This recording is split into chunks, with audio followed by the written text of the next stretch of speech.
What's going on, everybody? Eric Borassa here, and today I want to show you how to play Demi Lovato's Dancing with the Devil. There's some really cool harmonies going on here, and hopefully I've found a nice, easy way to play this on the guitar. We're going to capo on the 3rd fret. But even when I say easy, this is the easiest way I've found to play it in the original key. But even so, there are some complex harmonies here. There's going to be some interesting ones. So let's dive in. To start, this song doesn't actually have any guitar in it, at least in the foreground of the recording that you can hear. It's primarily driven by piano. However, we can arrange it for the guitar. And here's the chords that we're going to use. Once we have our capo on the 3rd fret, for our intro, as well as for the verse and most of the chorus, we're going to have A minor over G, which is an A minor chord with a G note added in the bass, and then a D7 over F sharp, and then an F. Now, in this case, I recommend doing the full bar chord F. Why? Well, because we have this moving bass line. Bum, bum, bum, bum. And that's pretty important to the song. So we want to try and get those notes in if we can. Now, could you get away with leaving out those bass notes? Yeah, but especially if you're playing this solo by yourself, maybe you're playing an acoustic guitar and singing along with it, then you definitely want to have those bass notes in there. Now, one substitution, if you don't want to add in the bass notes, that A minor and A minor over G should stay the same, but the D7 over F sharp, you could just play a D chord there as a substitution. And then for F, you could play just a regular F chord as a substitution.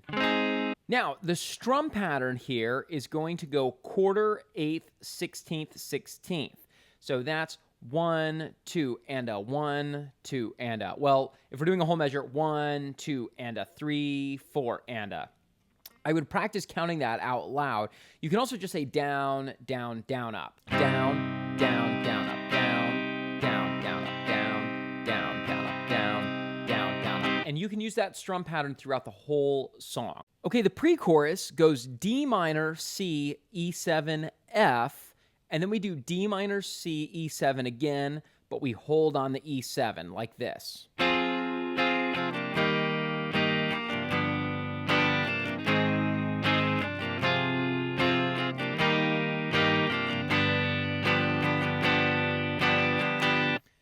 And that leads us into the chorus, which is going to be the same as the intro and the verse for the first 3 times.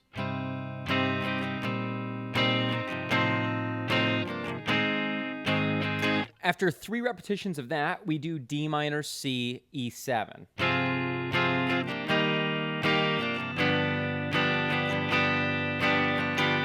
Okay, so you've got the bulk of the song, then we just do another verse and pre-chorus and chorus exactly like how we did it before. Now we go into the bridge where we're going to hold our chords for twice as long each.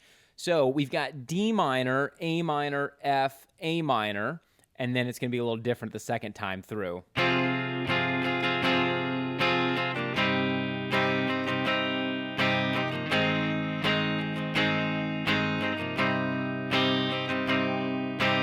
Now we go D minor, C, B diminished 7, E7. Okay, and on that B diminished 7, we're going to build. So 8 strums of the B diminished 7 before going into a whole note strum on E7. Okay, now for the break, the instrumental break, this is pretty cool, pretty unique, but you can kind of just keep the strum pattern going. So it starts off the same way as the intro, the verse, and the chorus.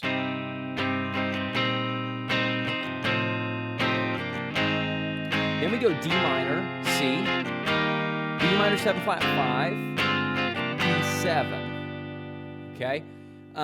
Now, We had a B diminished 7 before our last E7, but now we're doing B minor 7, flat 5, going into E7. So they're very, very similar, but to the best that my ear could hear, it does seem like there is a difference there. There is a B diminished 7 the first time, and then B minor 7 flat 5 the second time. But let me know in the comments below if you think I'm wrong about one of those.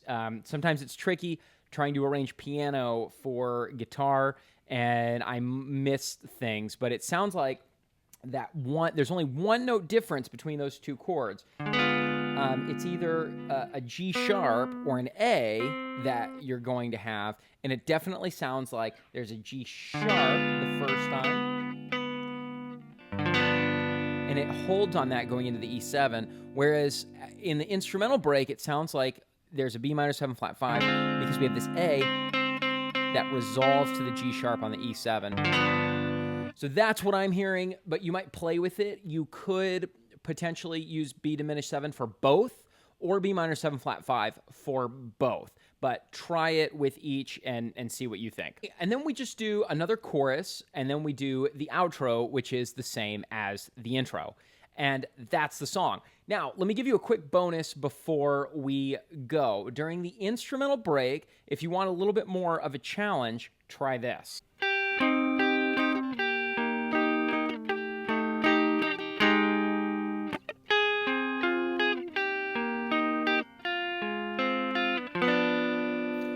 Okay, so what's happening is we're outlining the harmonies of the chords we were doing before, but it's a little bit closer to what the piano arrangement is in the recording. So for the first part, we're going to do this. We're going to do a bar across the 5th fret relative to the capo, but across 4 strings, okay? And we're going to then add the ring finger to the 7th fret of the 4th string. And then we're going to play this with the pick using all downstrokes. And I like to anchor my ring finger on the 1st string for this to help me be a little bit more accurate. If I don't anchor a finger down in my picking hand, then I tend to be kind of all over the place with picking individual strings. So we're going to pick the 2nd string by itself, and then strings 3 and 4 together. We do that twice, and then we just lift off the ring finger to reveal the 1-finger bar. Now we have to rearrange our fingers. I'm going to go 3, 4, and 4, 3, and 1. And then we're just going to move the index finger down 1 fret. Now we have this little outline of an F minor chord. Only picking individual notes using fingers 1, 3, and 2. And then a bar. And then this little shape right here at 3 and 2, ending on a partial E7 chord. So that's it. That's Dancing with the Devil by Demi Lovato. What did you think? What do you think of the song? What do you think of my arrangement of the song? I hope this is helpful. I hope you have fun with it. You guys, be sure and like and subscribe if you enjoyed this video, or dislike and tell me why you hated it in the comments below. That's fine too. Don't forget to check out FortWorthMusicAcademy.com, my music school, where you can learn guitar with us in person in the Fort Worth, Texas area, or anywhere in the world from online. We have awesome instructors. You can also check out unlimitedguitar.com for some online courses. And as my great Aunt Donna always says, why dance with the devil when you can run with the devil?